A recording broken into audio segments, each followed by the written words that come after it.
फकीर मोहम्मद सालिह मंगिरे जे वो मकान ते थो पीर पगारो हाय हाय फकीर मोहम्मद सालिह मंगिरे जे वो मकान ते थो पीर साईं पगारो मकान ते थो पीर साईं पगारो अल्लाह कामिल कल्लंगी वारो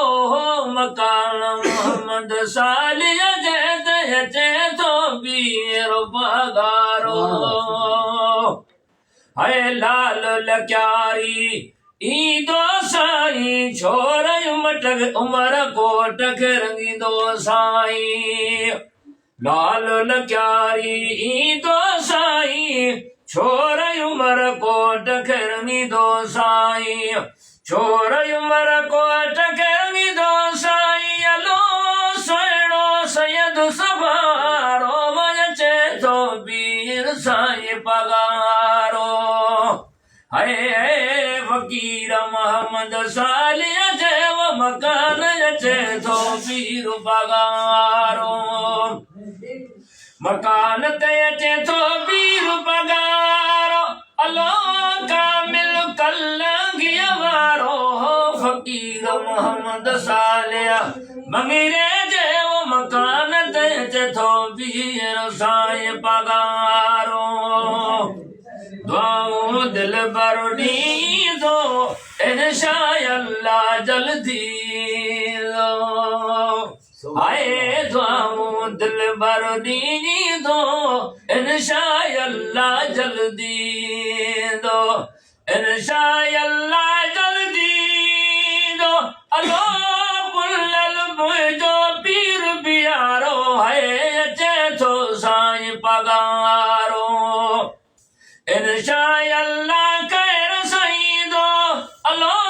मुंहिंजो पुल्लल प्यारो वो मकान मोहम्मद सालिह जे हाय अचे थो पीर पगारो जे सर मेर संगत वारनि खे आहे मुबारक फकीर हाजी मन ठार दिलदार सारनि खे हाय जे सर मेर संगत वारनि खे आहे मुबारक हाजी मन ठार दिलदार उर्फ इब्राहिम फकीर सारनि खे राण फकीर ॾिने जो अलो खुलंदो बख़त वधारो अचे थो पीर पगारो हैरान फकीर ॾिने फकीर जो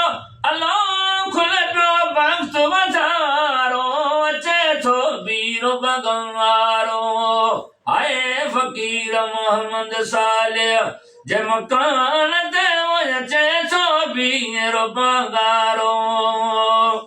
उर्स इनायत थींदी आला ॾिसंदासूं रंग निराला हाय उर्स इनायत थींदी आला ॾिसंदासूं रंग निराला ॾिसंदासूं रंग निराला हाय साणे सैयद सुहारो अचे थो पीर पगारो हाय फकीर मोहम्मद सालिह मंगिरे जे वो मकान ते अचे थो पीर पगारो अचे थो पीर पगारो अलो मुंहिंजो कामिल कल्लंगी वारो फकीर मोहम्मद सालिह जे मकान ते अचे थो पीर पगारो अला सुभान अल्लाह।